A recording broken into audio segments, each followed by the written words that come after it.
Join us as we explore ancient temples reclaimed by nature, the mighty Mekong River, the hustle and bustle of the cities, and meet the people and natural beauty of the countries of Cambodia, Laos and Vietnam.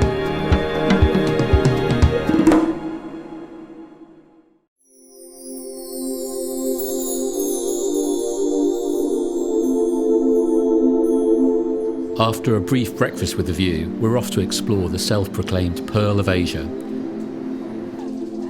We start at the Royal Palace, home of the King of Cambodia, and showcase for the glittering architecture of the Khmer people.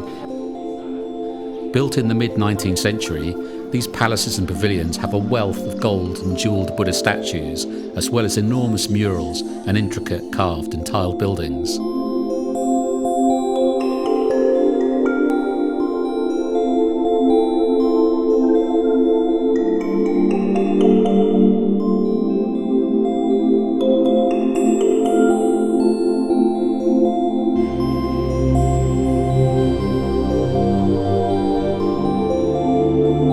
Next, we head out of town to visit the killing fields at Cho Nek. This now peaceful place was one of the locations for the mass genocide of the Khmer Rouge during the 1970s, when over 1 million men, women and children were tortured and killed. At the centre of the site is a monument to all those victims, a sobering reminder of the brutality of Pol Pot and his regime.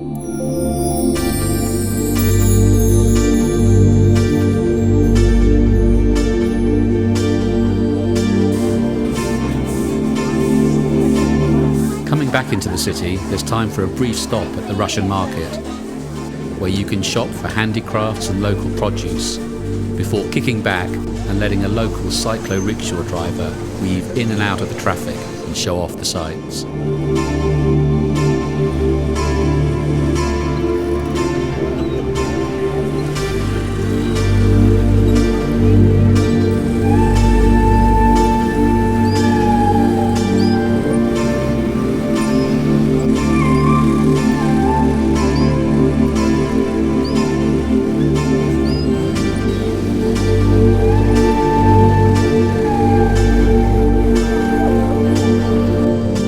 Later in the evening, we catch the customary tuk-tuk for a couple of dollars and a ferry to the night market by the riverside, where everyone gathers for food, drink and some late-night shopping deals.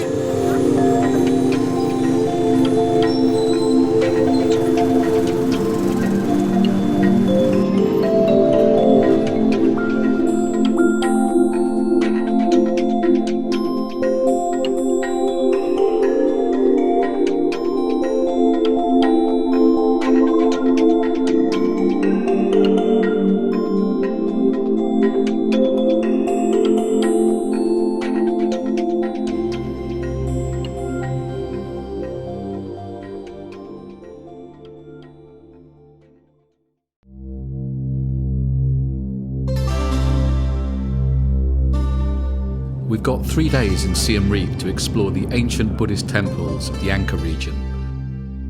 First on our list is Bantay Kadai, also known as the Citadel of Chambers. It's a fairly small temple, but a great introduction to what's coming up.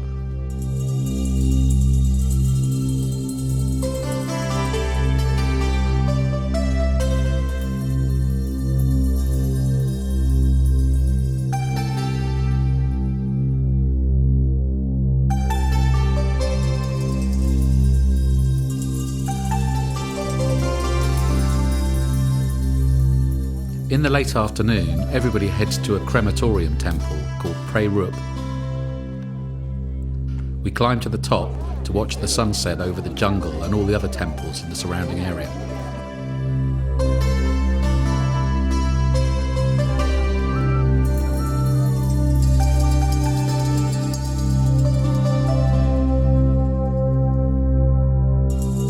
The following morning, we start our tour at the inner royal city of Angkor Thom.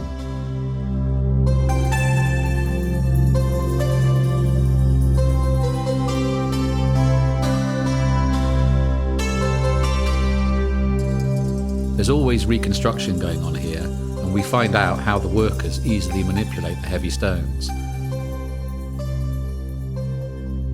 The first temple within Angkor Thom, the Bayon, is famous for its historical bas-reliefs and the multitude of serene and smiling stone faces.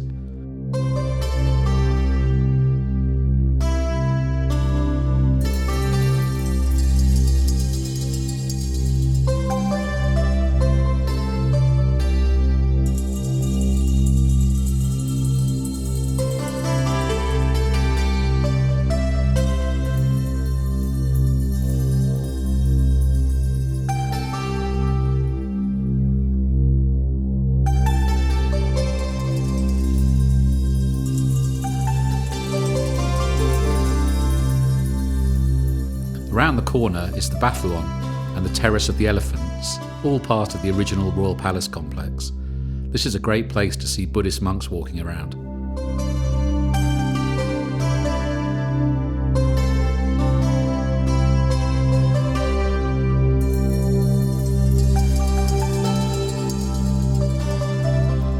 "30 kilometres out of Siem Reap is Bantae Sarai, the Ladies' Temple. Although built way back in the 10th century, it lay undiscovered until 1914, when boar hunters came across it by accident. It has a quite different style from the other temples in the area due to the use of red sandstone. On the way back, we stopped to see two ladies at the roadside peeling, crushing and cooking the local palm sugar.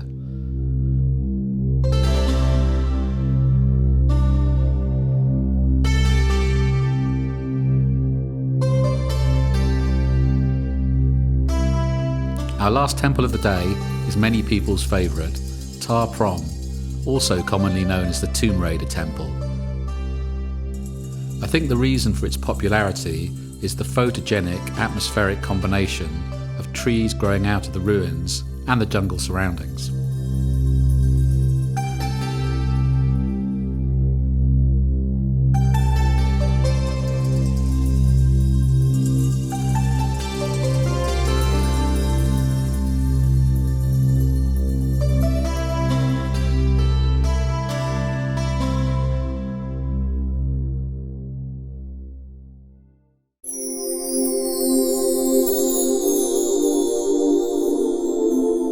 We're up at 4:30 in the morning to take our place at the lakeside and witness the iconic sunrise over Angkor Wat, Siem Reap's most famous temple.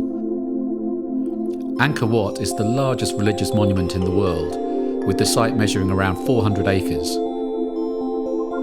We're not the only ones here though, there are literally thousands of people enjoying the view.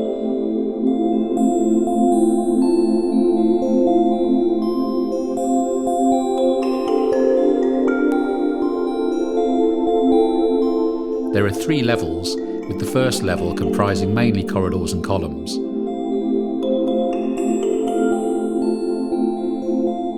The second level contains a group of 4 large pools, which represent the elements air, water, earth and fire.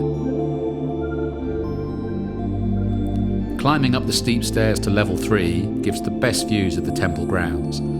At this time in the morning, there is a beautiful misty, dusty quality to the whole area.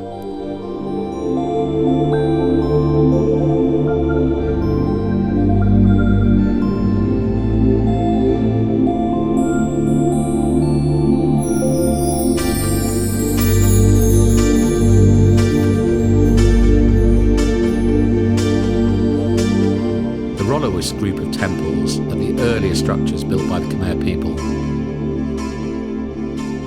They were constructed from brick and sandstone in the late 9th century.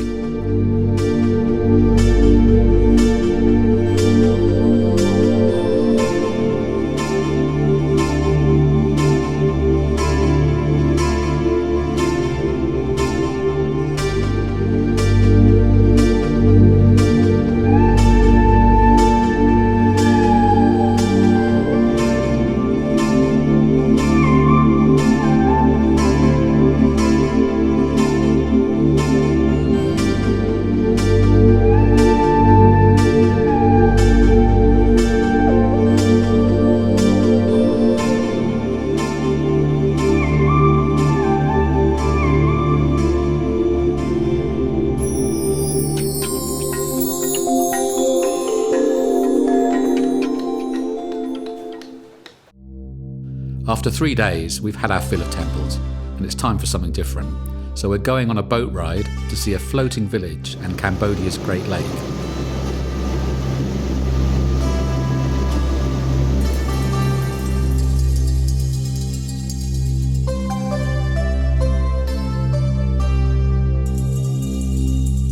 This amazing village is built on stilts because the water rises so much during the rainy season.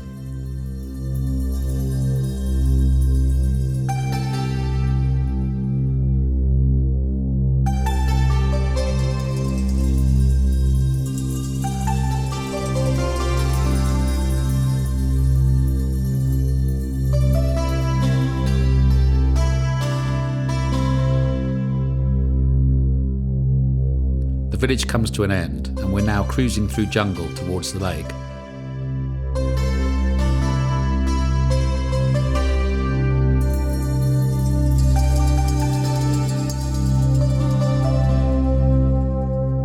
Suddenly, mangroves appear at the side of the river, and we're heading out on what appears to be a large ocean. In fact, this is Tonle Sap, a massive 5,000 square mile lake that provides Cambodia with most of its fresh fish, as well as water for the rice fields.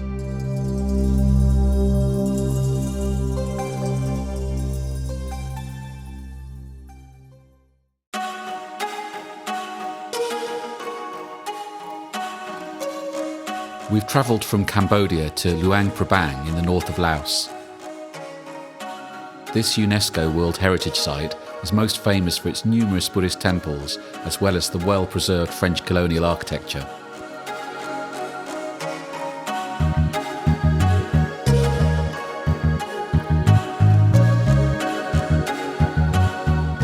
At Posey Market, there's a really colourful display of fruit and vegetables on sale, as well as live produce.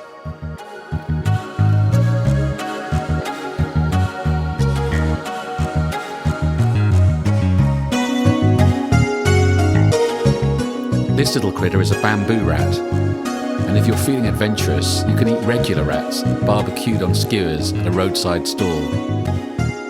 I'm not sure if I'm quite ready for that yet, it's only breakfast time. Across the road is the Ok Pop Tok Weaving Centre, where we see all of the skill that goes into creating artwork and clothes, as well as enjoying the tranquil riverside location.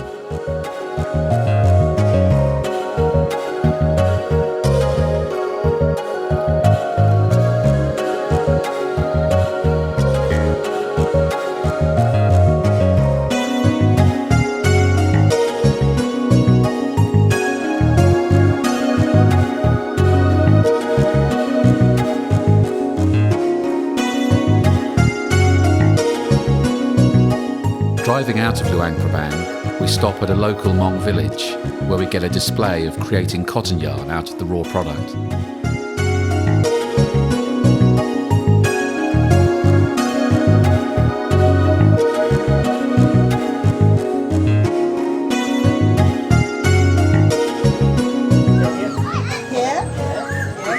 I can touch it, but don't touch that. See, this foot set, you can sit down. So let's see for the bag. Yeah, straight. I know, I got to come around. Stronger, Yeah. Okay, you see coming here, no seat. No seat. One They more. won't go through. There's a seat in there. Yeah, Look. that's right. Yeah. So let's see for the bag. Another one. Yeah, one more, yeah. You take one by one. And now you stay here for the rest of your life, working for them. Good job, music.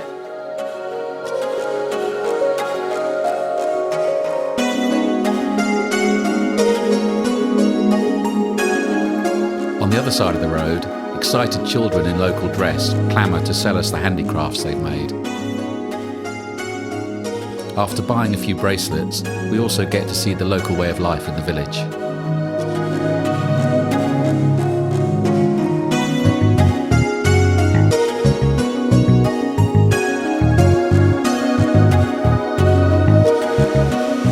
Sea Falls is a beautiful 60-metre high waterfall where we stop to enjoy lunch.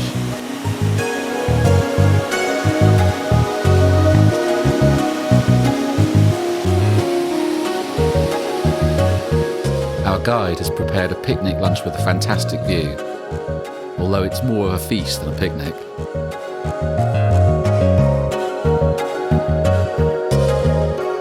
After lunch, we follow the turquoise blue pools down the hills to the foot of the cascade, where we and our fellow travellers enjoy a refreshing swim.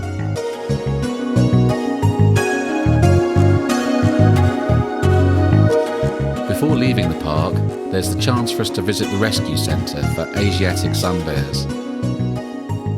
They're brought here as young orphan cubs due to illegal hunting in the wild.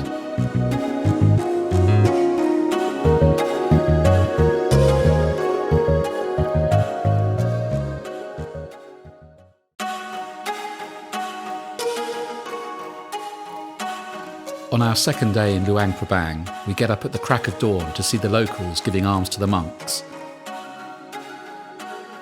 To be honest, it's mainly tourists here, but it's still good to see this age-old tradition.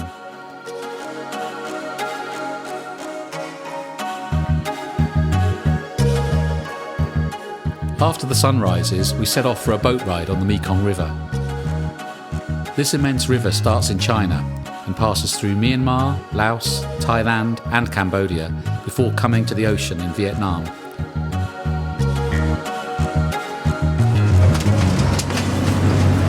Okay. The whole thing for just us. Yeah. Oh, sorry, Neil.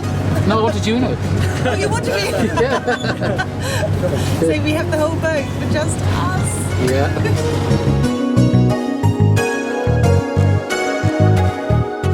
At a riverside pit stop, we get the opportunity to try and buy rice wine. For added effect, they've added a snake or a scorpion to the bottles.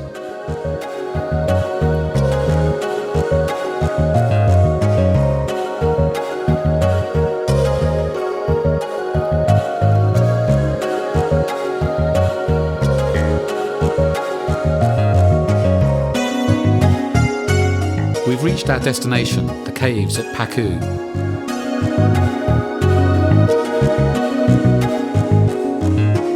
The lower cave is flooded with natural light, and there are hundreds of Buddha sculptures to be seen everywhere you look.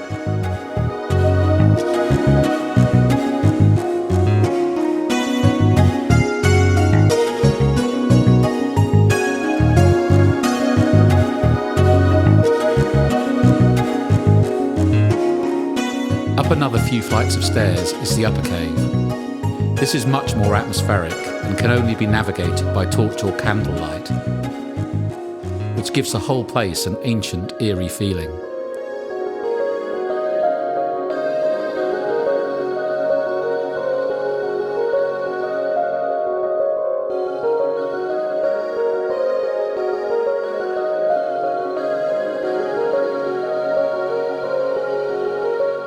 On the other side of the river, we have lunch at a local restaurant.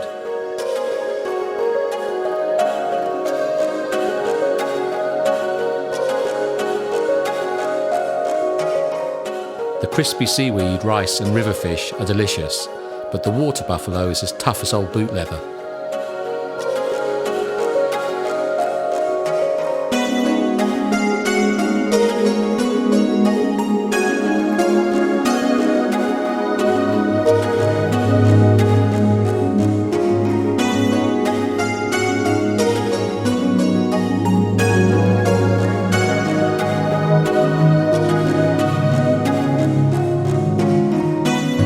Later in the afternoon, in the centre of Luang Prabang, we climb the hundreds of steps to the top of Mount Puzi, stopping to see the various Buddhist shrines along the way.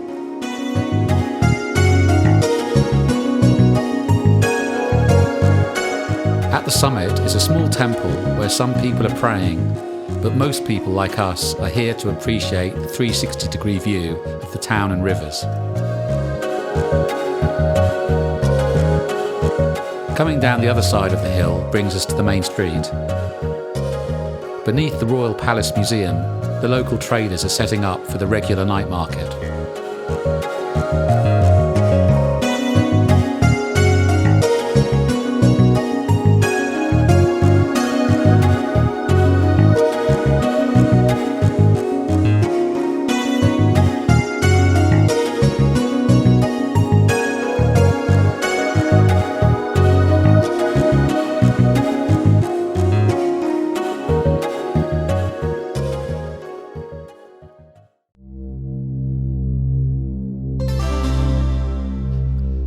We're in Hanoi, the capital of Vietnam, up in the north of the country where it's a little cooler. First off, we're visiting the 11th century Temple of Literature, Vietnam's first national university, as well as a temple dedicated to Confucius. There are still many school children coming here to learn the history of this place.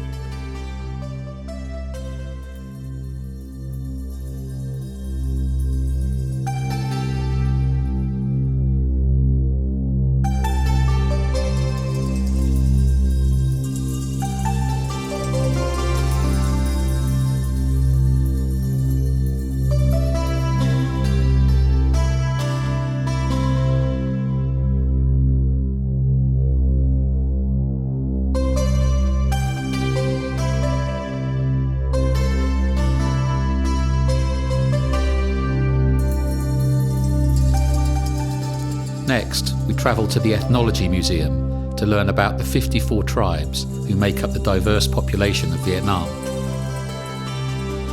There are many interesting artifacts inside the museum, but the real stars of the show are the tribal houses, which they've relocated and rebuilt in the grounds outside. Everything from tall community houses on stilts to longhouses and funeral huts.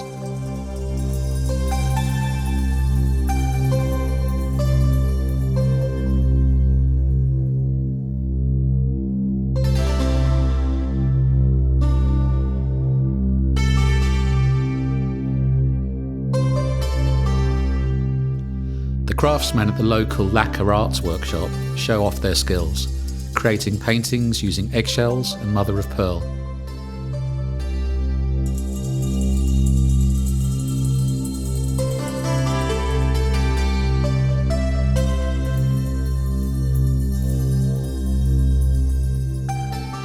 We spend a couple of hours in the old quarter, soaking up the sounds and sights of this busy area.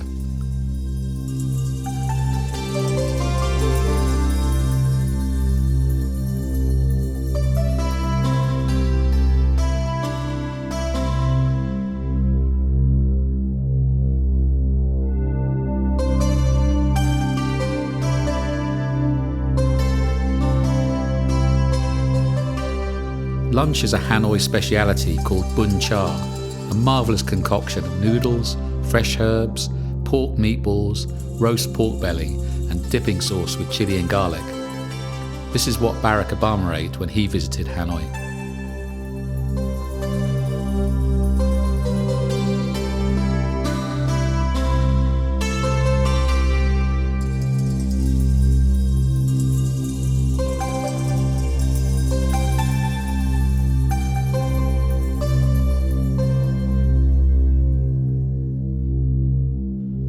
In the centre of the old quarter is a large lake with an ornate red bridge leading to the temple of the Jade Mountain.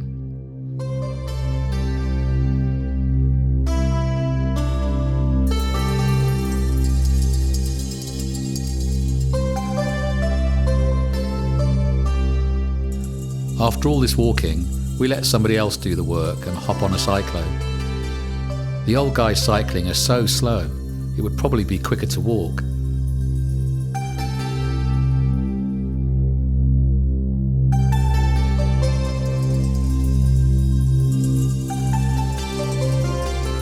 Some of the time they don't even bother cycling.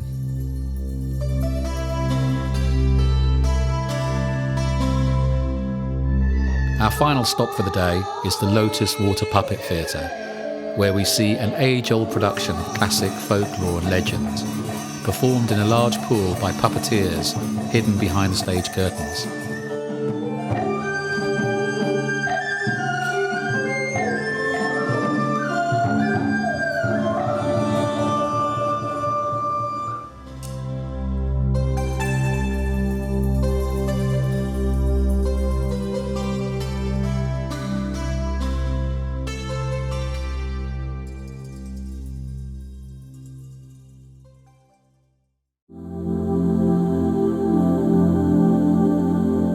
We're travelling from Hanoi to Halong Bay to take an overnight cruise on one of the most beautiful stretches of water in the world. It's a 4-hour journey to the coast, so we're taking the opportunity to watch the rice farmers in the paddy fields as we go.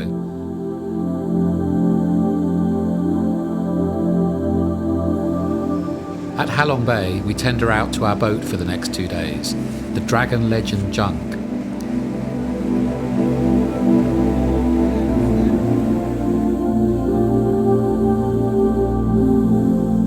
Inside is elegant and opulent, with a bedroom that would put many high-end hotels to shame, plus a bathroom with an amazing view. The sun is out, a rarity in Halong Bay, so we head up on deck to enjoy lunch and soak in the view of the limestone casts, which make this area so famous.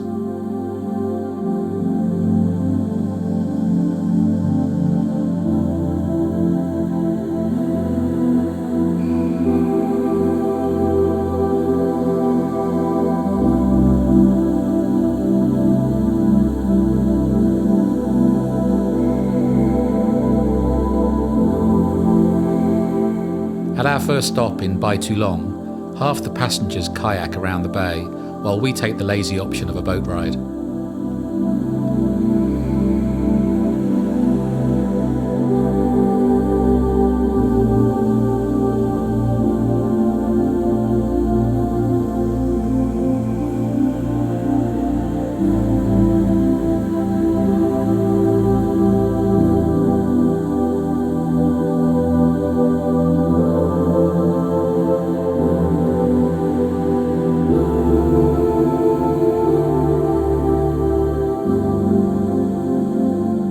Back on the junk, we enjoy watching the world go by from our cabin window, and in the late afternoon, we go back up on deck to view a glorious sunset.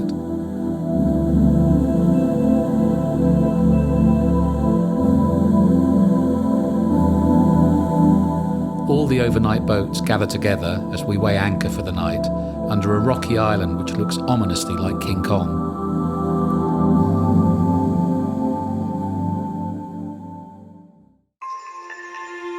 In the morning, there's another trip out to a small island.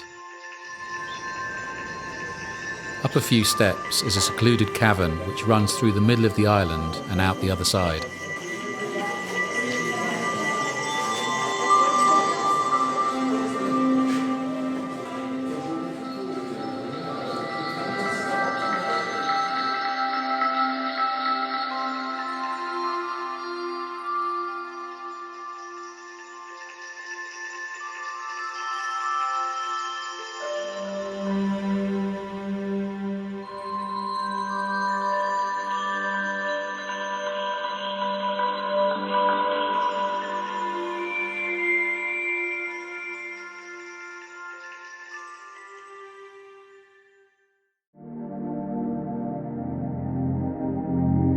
Hoi An in central Vietnam translates as peaceful meeting place and is a beautifully preserved trading port with a mix of influences from many other countries.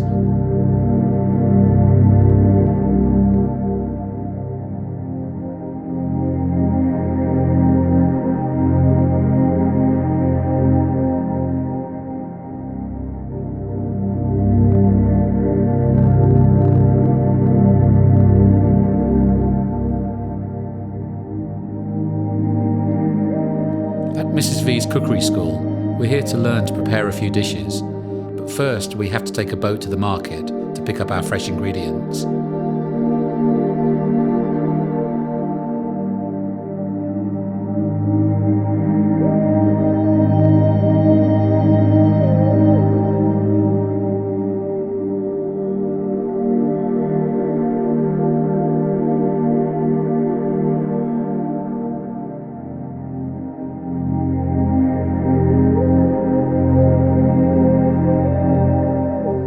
Back at the school, we see some of the professionals in action, as well as trying some native dishes, including some very weird items on the menu.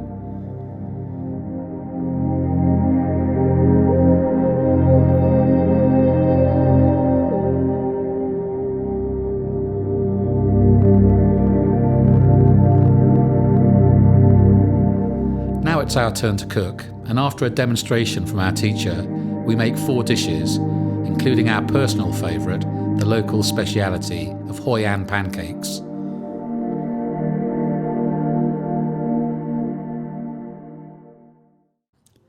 The next morning, we cycle the flat landscape of the town to see the farmers and fishermen of the region.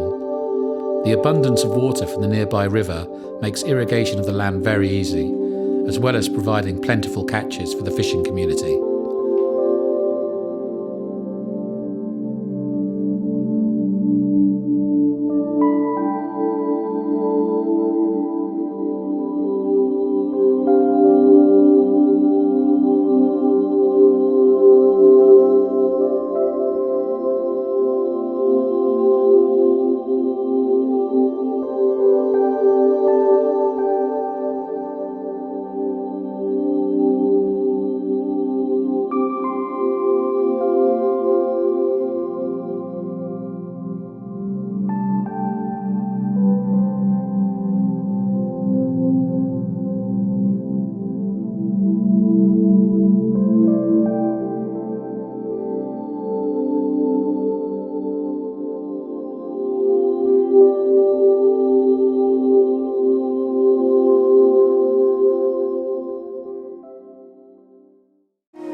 Even though it isn't the capital, Ho Chi Minh City is the largest city in Vietnam.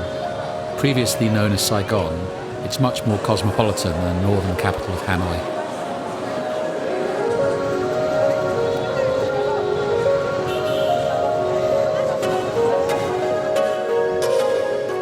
During the Vietnam War, the Viet Cong were the masters of the jungle and used the Cu Chi area as their base of operations.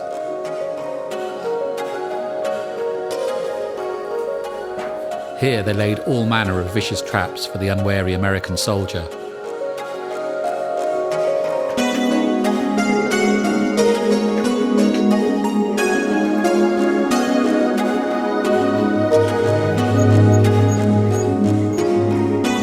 They also hid in a network of tiny tunnels underground, extremely hot, cramped and claustrophobic.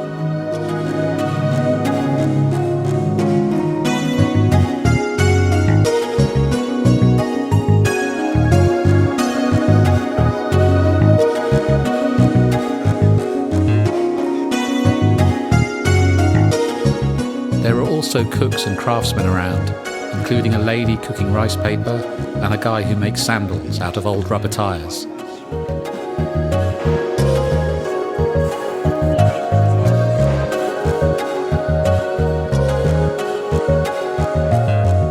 South of the city is the Mekong Delta, and we're back on another boat ride to explore the area.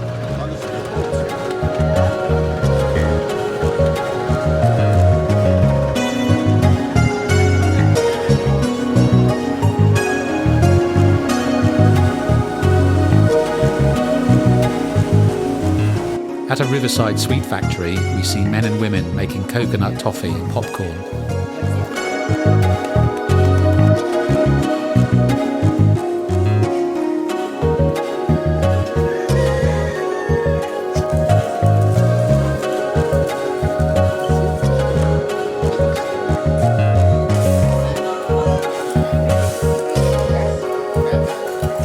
We even get some samples to satisfy our sweet tooth with a nice cup of tea or two. Back on the river, we transfer to a traditional sampan to navigate the narrow tributaries of the delta.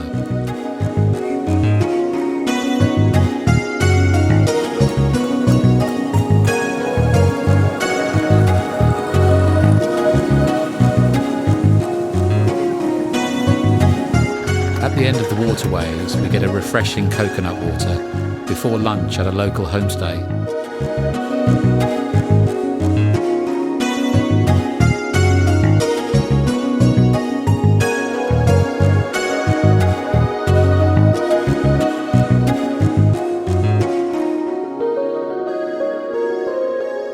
The river fish wrapped in rice paper is filling enough, but there are also spring rolls, chicken, rice, pork in a mango salad, vegetable broth and enormous prawns on the menu.